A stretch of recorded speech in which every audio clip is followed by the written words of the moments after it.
ইন্না লিল্লাহি ওয়া ইন্না ইলাইহি রাজিউন।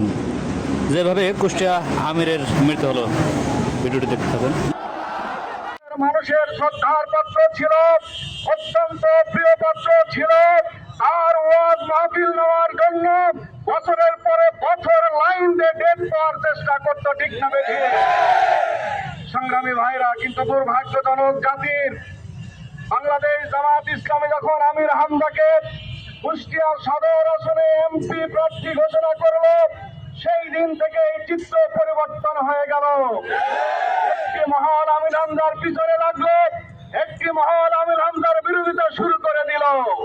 সেই মহল আমির হামজার কথা শুনে তৃপ্তিবোধ করত, আনন্দিত হতো, দাহাবা দিত, তার মাহফিল নেওয়ার জন্য মাসের পর মাস অপেক্ষা করত।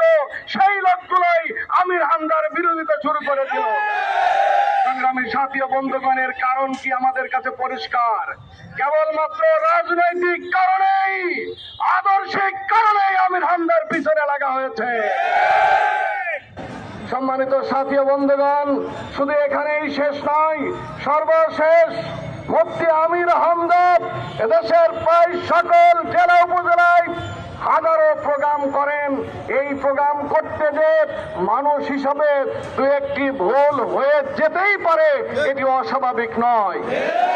যেই বিষয়টি আজকে ব্যক্তিগত যোগাযোগ মাধ্যমে এনে, এমনকি টেলিভিশন টক শোতে এনে এদেশের এক শ্রেণীর রাজনীতিবিদ তাদের নেতা কর্মীদেরকে উস্কে দিয়ে আমির হামজার বিরুদ্ধে হত্যার হুমকি দিয়ে যাচ্ছে, আমরা তাদেরকে বলতে চাই, এই হত্যার হুমকির পিছনে আপনাদের যে কারণ লুকিয়ে আছে তা হলো মাঠ জরিপে দেখা গেছে এই সদর আসনে আমির হামজাকে ঠেকিয়ে রাখা যাবে না।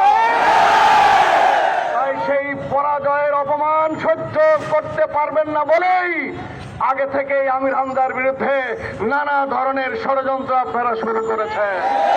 সেই ষড়যন্ত্রের শেষ, এখন তাকে হত্যা করতে হবে, দুনিয়ার বুক থেকে তাকে বিদায় করে দিতে হবে। এই জন্য প্রকাশ্যে তাকে হত্যার হুমকি দেওয়া হচ্ছে। আমরা পরিষ্কার বলে দিতে চাই, এইভাবে হত্যার হুমকি দিয়ে আপনারা যদি আপনাদের নেতা কর্মীদেরকে উস্কে দিয়ে কোন দুর্ঘটনা ঘটে, তাহলে সব দায় দায়িত্ব আপনাদেরকে বহন করতে হবে। আমরা আরো পরিষ্কার করে বলতে চাই, খুব তাড়াতাড়ি জাতীয় নির্বাচন, এই নির্বাচনের পরিবেশকে শান্তশিষ্ট, সুস্থ এবং সবার অংশগ্রহণমূলক নির্বাচনের পরিবেশ যদি ঠিক রাখতে হয়, রাজনৈতিক নেতৃবৃন্দকে অবশ্যই গঠনমূলক ভূমিকা রাখতে হবে। আমরা একটি দলের কুষ্টিয়া রাজনৈতিক নেতৃবৃন্দের উদ্দেশ্যে বলতে চাই, সম্মানিত ভাইরা, আপনারা প্রেস রিলিজ দিয়েছিলেন, আমির হামজাকে বলেছিলেন সে যেন দুঃখ প্রকাশ করে।